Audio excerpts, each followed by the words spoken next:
Filipenses 4, versos 8 e 9. Vamos ler todo mundo junto? Finalmente, irmãos, tudo que é verdadeiro, tudo que é respeitável, tudo que é justo, tudo que é puro, tudo que é amável, tudo que é de boa fama, se alguma virtude há, se algum louvor existe, seja isso que ocupe o vosso pensamento, o que também aprendestes e recebestes e ouvistes e vistes em mim, isso praticai, e o Deus da paz será convosco. Amém. Vamos orar. Deus, fala ao nosso coração pela obra maravilhosa do Teu Santo Espírito. Sabemos, ó Deus, que o Teu Santo Espírito aplica a Tua palavra e ela não volta vazia. E nós rogamos, ó Deus, que ela seja eficaz e que ela possa entrar nas nossas mentes para todo sempre e que ela seja sempre lembrada para a alegria nossa e a glória do Senhor. Oramos em nome de Jesus Cristo. Amém. E agora, José? A festa acabou. A luz apagou e o povo sumiu. A noite esfriou. E agora, José? E agora você? Você que é sem nome, que zomba dos outros, você que faz versos, que ama, protesta. E agora, José? E por aí vai, né? Carlos Drummond de Andrade escreveu esse poema, José, em 1942. E ele é interessantíssimo. Porque não são poucas as vezes que nós nos identificamos com José. Com esse José aqui. Não são poucas as vezes em que paramos diante de certas circunstâncias das nossas vidas e nos perguntamos, e agora? E agora? O que eu faço? E agora? Quais serão os próximos passos? E agora? Quem vai me ajudar? E agora? Quem vai me ouvir? E às vezes esse agora é até um agora de uma perspectiva positiva, né? Às vezes você é surpreendido, uma notícia que você não esperava, muito boa, e aí você diz, e agora? Algumas pessoas já foram até convidadas, né, para eventos especiais, e eles perguntam, e agora? Outros foram objeto de um gesto de muito amor, dizendo, você quer casar comigo? E a pessoa disse, e agora? Né? Nós entramos nessas nossas dúvidas diariamente, e o apóstolo Paulo está falando exatamente isso para esses irmãos aqui. Ele está preocupado com aquela perspectiva cristã que eles tinham pela frente, e ele diz para eles, olha, vocês mudaram de vida, vocês estão enfrentando dificuldades, e eu sei que a pergunta de vocês agora é, e agora? Nesse momento é isso que passa na cabeça de vocês, qual é a agenda, qual é o projeto? Já entendemos, Cristo morreu por nós, ressuscitou ao terceiro dia, nos convidou para uma nova jornada, temos um mundo aí que vive uma batalha espiritual, estamos inseridos nisso, mas e agora? O capítulo 4, versículo 1, ele conclui já o seu pensamento com um portanto, meus amados irmãos, né, saudosos, queridos, ele já começa a concluir a sua carta aqui no comecinho do capítulo 4, mas agora ele dá uma ênfase, observe o verso 8, a primeira palavra é finalmente. Paulo diz, eu já falei muitas coisas aqui para vocês, agora finalmente, em outras palavras, vamos guardar aqui o que vai adiante, e vamos fazer um resumo santo, como vai ser a agenda de vocês? Finalmente, irmãos, a primeira coisa que ele lembra aqueles queridos é que essa agenda que ele vai propor agora não pode ser cumprida por alguém que não tenha os valores de Deus no seu coração. Só aquele que é irmão em Cristo Jesus, que experimentou um novo nascimento, aquele que tem fé no Senhor, que olha para Deus como uma grande referência da sua vida, ele pode entender o que virá agora, ele pode entender toda essa dinâmica que agora será proposta pelo apóstolo Paulo, para fazer parte do nosso vocabulário, do nosso pensamento, da nossa agenda, dos nossos relacionamentos, da nossa oração, que ele havia terminado antes, dizendo que nós deveríamos fazer sempre diante de Deus petições, orações com súplica e ações de graça. Ele diz, finalmente, nessa sua relação com Deus e com o próximo, observe que a verdade deve prevalecer. A primeira palavra dele tem a ver com tudo o que é verdadeiro. Viver a verdade dói muito. Viver a verdade dói muito, porque a verdade dói. A verdade dói. Porque nós vivemos num mundo mentiroso, e quando nos defrontamos com a verdade, ela machuca. Mas a verdade também liberta. Mas a verdade também traz alegria. Mas a verdade não é mentirosa. E por isso ela machuca. Então ela tem todos esses componentes: alegria, paz, libertação, mas também traz dor. E aí Paulo diz que não pode escapar nada da verdade, tudo o que é verdadeiro. Não é uma verdade parcial, não é uma verdade entregue mais ou menos, mas encaremos os fatos. Isto é verdade. Essa palavra alete, no grego, era usada para se opor à falsidade, ao erro, aquilo que era mentiroso. Então não é uma verdade solta no universo, é uma verdade que contrapõe a mentira. Ele diz, quando nós vivemos aquilo que é verdadeiro, você vai bater de frente com o que é mentiroso, com o que é falso, com o que é enganoso. Portanto, esteja preparado para isso. E só pode experimentar isso quem é cristão de fato. Por isso ele diz, finalmente, irmãos, tudo que é verdadeiro, porque a verdade de Cristo liberta.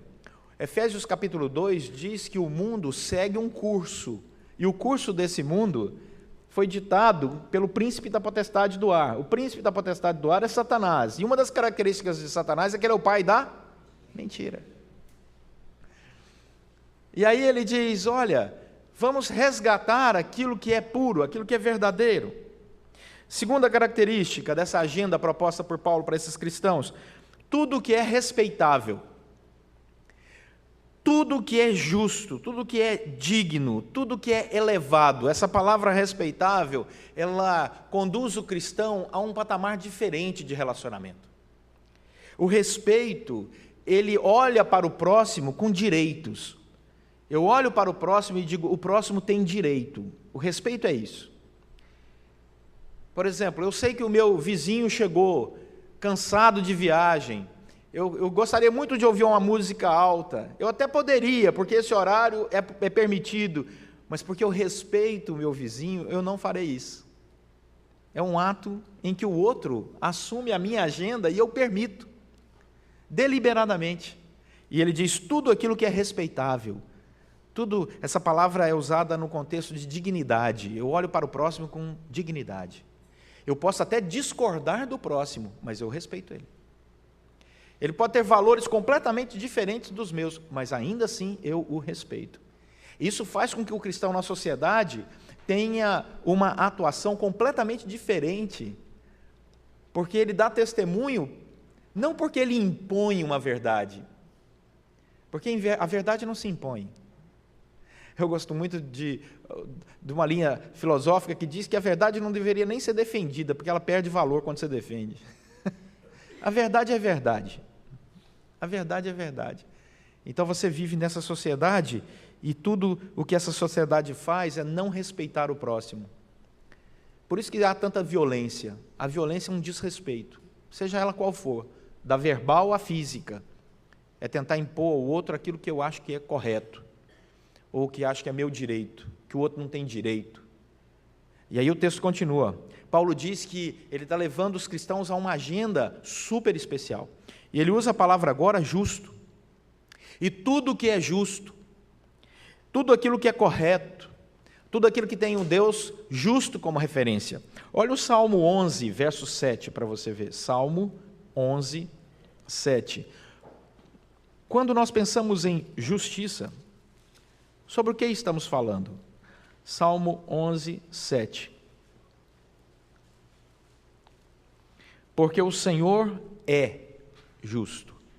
Ele ama a justiça. Os retos lhe contemplarão a face. O Senhor não tem justiça, o Senhor é. Faz parte do seu caráter, do seu atributo. Ele é justo. Por isso, ele ama não uma justiça, mas é a justiça. Porque não existe uma justiça, existe a justiça. Portanto, a nossa referência de justiça é o próprio caráter de Deus. A nossa referência de justiça não são as leis brasileiras. A nossa referência de justiça não é nenhuma lei escrita por homem algum, não é um código de ética que os homens criaram. A nossa referência de justiça é o próprio Deus. Ele é. Ele tem o direito. Ele domina sobre todas essas coisas. Então, quando ele diz tudo aquilo que é justo, que deve compor a nossa agenda, qual é a referência de justiça? A referência de justiça é o próprio Deus. Portanto, a verdade é o próprio Senhor, porque o Senhor é o dono da verdade, Ele é a verdade, Ele liberta por isso. O Senhor também é a minha referência daquilo que é justo. O Senhor é a minha referência de respeito. O Senhor é a minha referência de todas essas coisas. Volta lá para Filipenses capítulo 4. Portanto, Ele pode fazer um outro convite. E o convite para a nossa agenda é tudo aquilo que é puro. Mais uma vez, ele põe sobre nós uma referência de conduta inocente. Essa é a palavra grega aqui.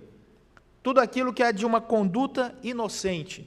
Essa palavra aparece, a mesma palavra grega, em 2 Coríntios capítulo 7, verso 11, e é sempre bom fazermos uma comparação para ampliar a compreensão da palavra, quando 2 Coríntios 7, 11 diz assim: porque quanto cuidado não produziu isto mesmo em vós, segundo Deus, fostes contristados.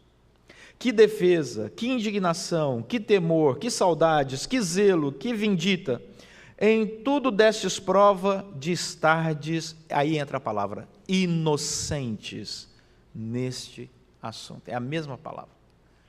A palavra pureza é a palavra inocência. Quando Jesus diz que nós deveríamos ser como crianças, é porque uma criança, ela é pura.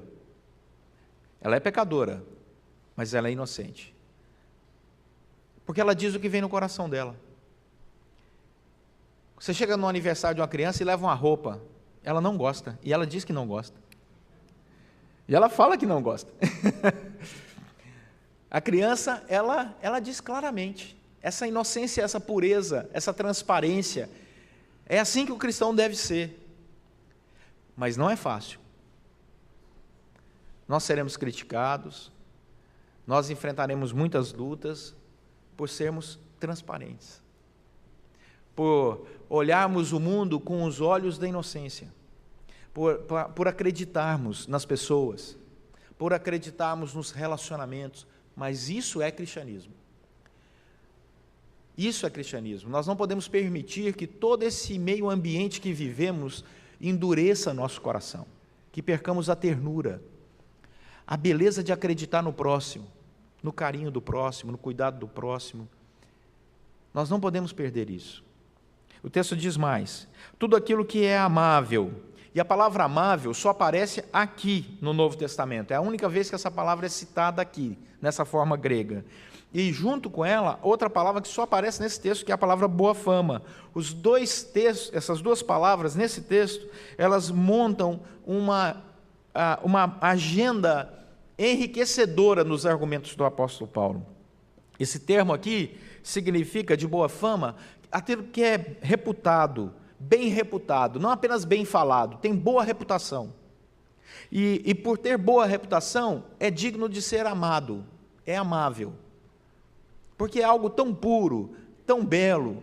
E ele diz, isso que deve ocupar a nossa mente, isso que deve ocupar o nosso coração. Não é apenas um elogio pontual, você fez uma coisa boa, você é uma pessoa assim. A boa fama é isso, é o caráter, e é um caráter reconhecido, tanto é que ele usa a próxima palavra, se alguma virtude há, e a palavra aqui é arete, que significa excelência. Se alguma excelência há, essa palavra ela está rica porque é algo que se busca.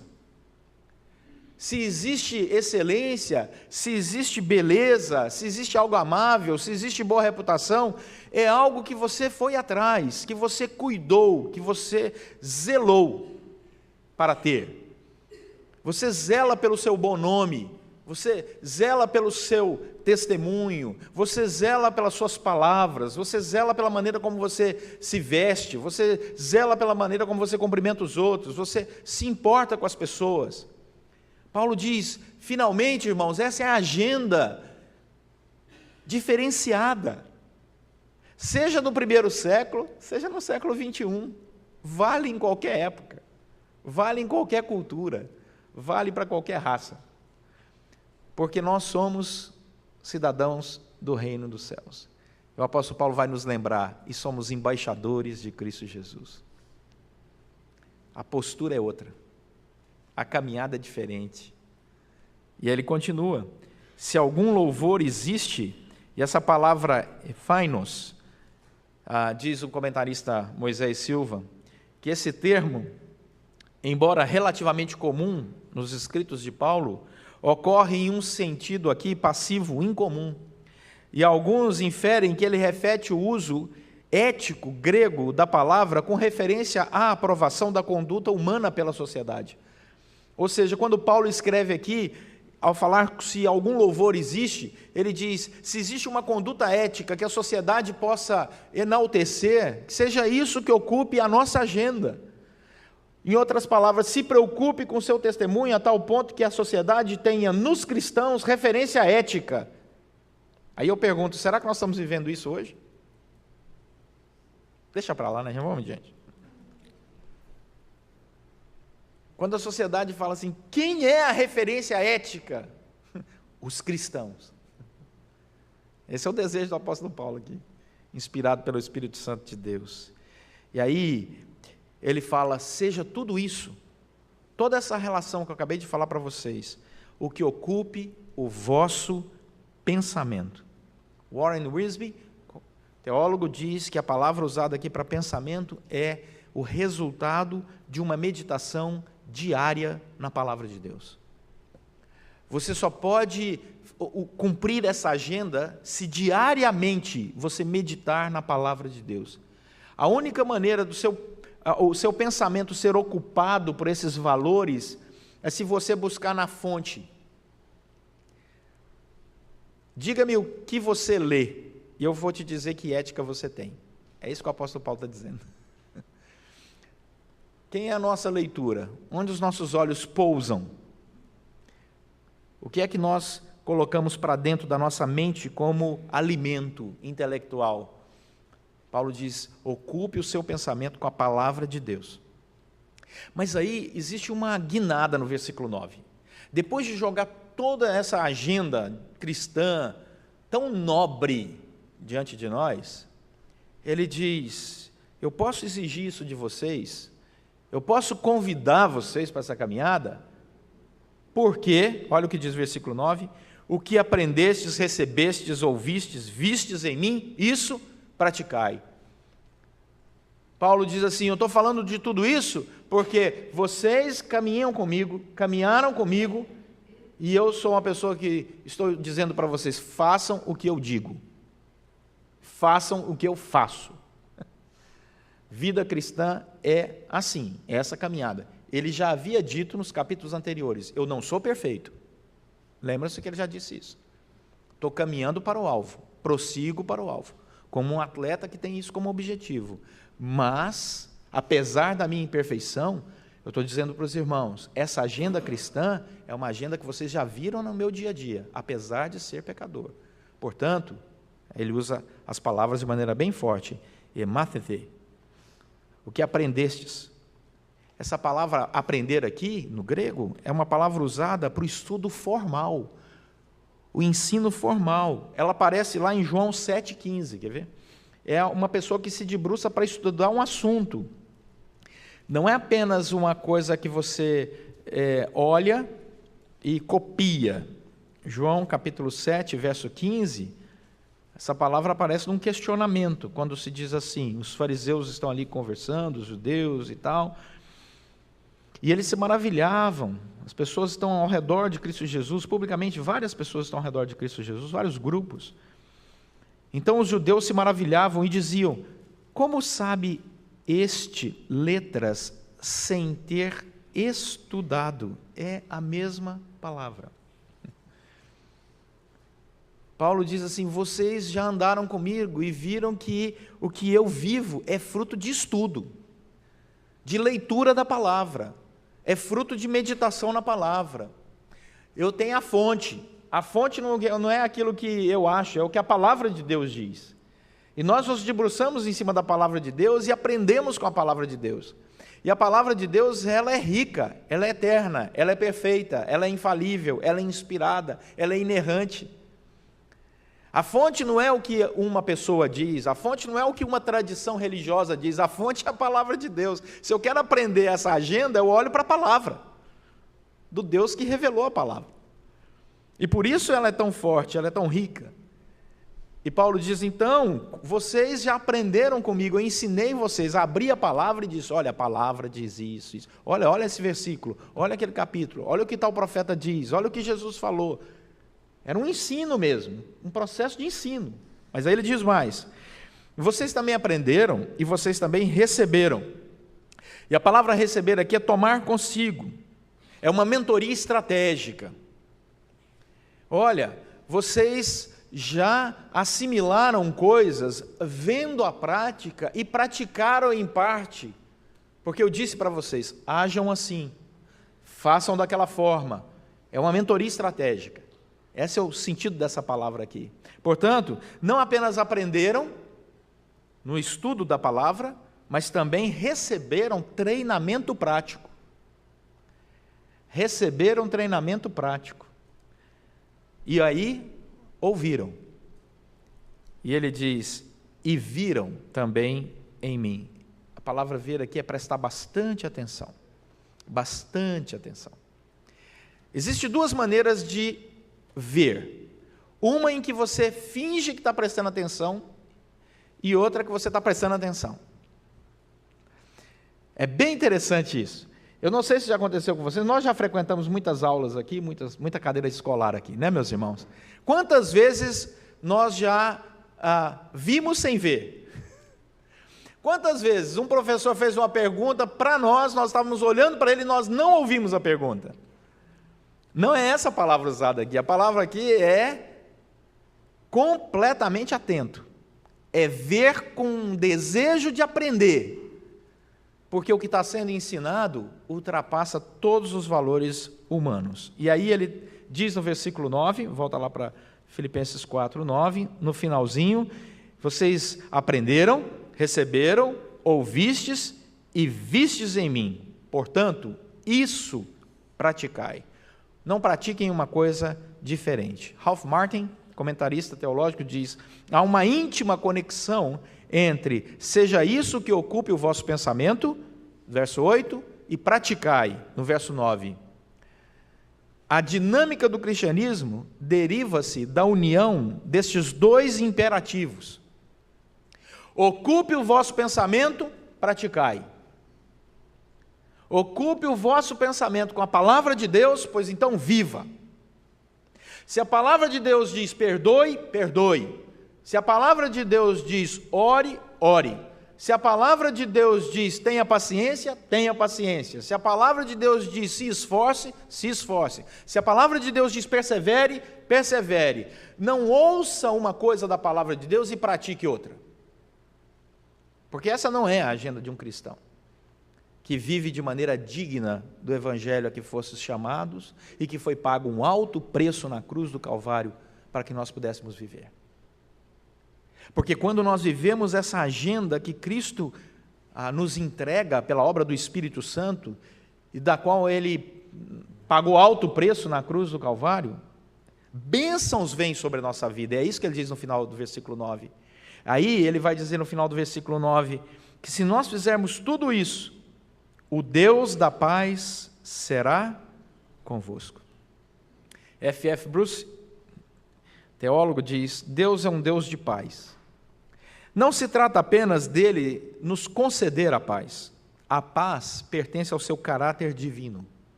Deus é o autor da paz e da concórdia. A inimizade e a dissensão provêm da natureza pecaminosa, não de Deus. Portanto, não é Deus quem gera dissensão e inimizade. Deus ama a paz. E Ele diz que nós devemos nos empenhar por alcançar a paz. E uma das características desse Deus da paz que será conosco é quando nós cumprimos essa agenda, porque os relacionamentos se tornam mais saudáveis, quando nós somos respeitosos uns com os outros, quando nós somos amáveis uns com os outros, quando nós temos boa fama, boa reputação. As pessoas não conseguem encontrar em nós motivo de inimizade. Então, o cristianismo percebe essa transformação num ambiente onde o Espírito Santo de Deus trabalha nos corações, e o mundo olha para essa fé cristã e diz: algo diferente acontece no meio daquele povo. Algo diferente acontece ali. Portanto, a paz de Deus vem ocupar o nosso coração como um resultado da ação graciosa dele sobre nós e também do nosso empenho em cumprir a agenda que ele propôs para cada um de nós. Mas aí vem a pergunta importantíssima para todos nós. E agora, José? Eu comecei falando sobre esse poema de Carlos Drummond de Andrade, escrito em 1942. E agora, José? Quantas vezes nós paramos na nossa vida e fazemos essa pergunta para nós mesmos? E agora? Agora que entendemos que Cristo morreu e ressuscitou por nós, agora que entendemos que o Emanuel, Deus está conosco o tempo todo, agora que entendemos que o Espírito Santo habita os nossos corações e nos convence do pecado, da justiça e do juízo, agora que o Espírito Santo inundou a nossa vida e nos deu alegria e força para viver, agora que Ele é inspirador o tempo todo na nossa vida e nós acordamos diferentes porque o Senhor toca os nossos corações, agora que o mundo exige cada vez mais posicionamentos equilibrados e necessita disso, e agora vamos mostrar aí fora que essa agenda é possível pela graça de Deus e para a glória de Deus. E vamos experimentar isso e compartilhar com as pessoas dessa paz que excede todo entendimento. E quando as pessoas perguntarem para nós qual é o motivo dessa paz, por que você é uma pessoa que sente essa paz, por que você transparece essa paz, nesse mundo tão conflituoso, você possa dizer: certa vez houve um homem que veio, encarnou, a segunda pessoa da Santíssima Trindade, e impactou minha vida com as suas palavras, com o seu amor, com o seu sacrifício, com a sua ressurreição. E eu sinto Ele o tempo todo. Portanto, quando vier no seu coração, e agora? Lembre-se, Jesus está ao seu lado. Amém? Vamos orar.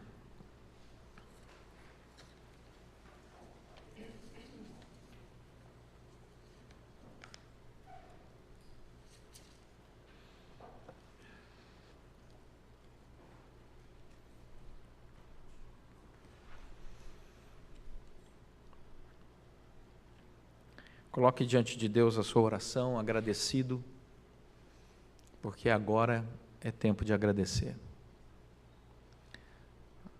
Estamos encerrando mais um ano e percebemos o quanto Ele nos guardou. Foram muitas as idas e vindas. Não foram poucas as provações, as dificuldades, mas Ele nos guardou. Ele nos deu vitórias à nossa família, protegeu o nosso lar. Agora é tempo de gratidão. Ore e agradeça. Um novo ano se aproxima. E agora? Agora é tempo de perseverar em oração e tranquilizar o coração na certeza de que Deus está no controle de todas as coisas.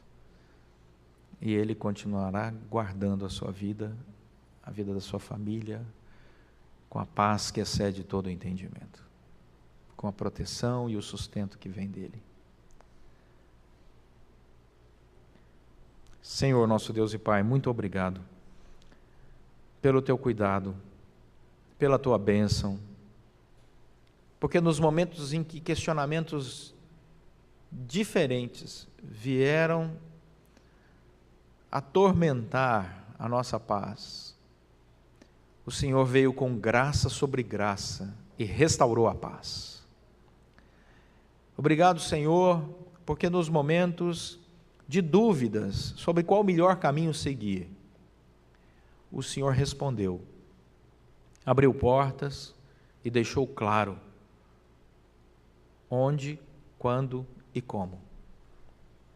Agora, Deus, nós queremos te agradecer e pedir que o Senhor continue manifestando Tua graça a cada questionamento, respondendo e indicando o caminho, abrindo portas e dizendo de maneira clara a Tua vontade, porque nós queremos andar no centro da Tua vontade. Por isso, Deus, somos gratos, porque o Senhor nunca nos desamparou e o Senhor nunca nos desamparará. Somos gratos, temos experiência. Ajuda-nos, ó Deus, a cumprir essa agenda para a glória do Senhor. Que tudo o que é respeitável, verdadeiro, amável, puro, de boa fama, Senhor, tudo isso, seja de fato o que ocupe o nosso pensamento para a glória do Senhor. Pois oramos agradecidos em nome de Jesus Cristo. Amém.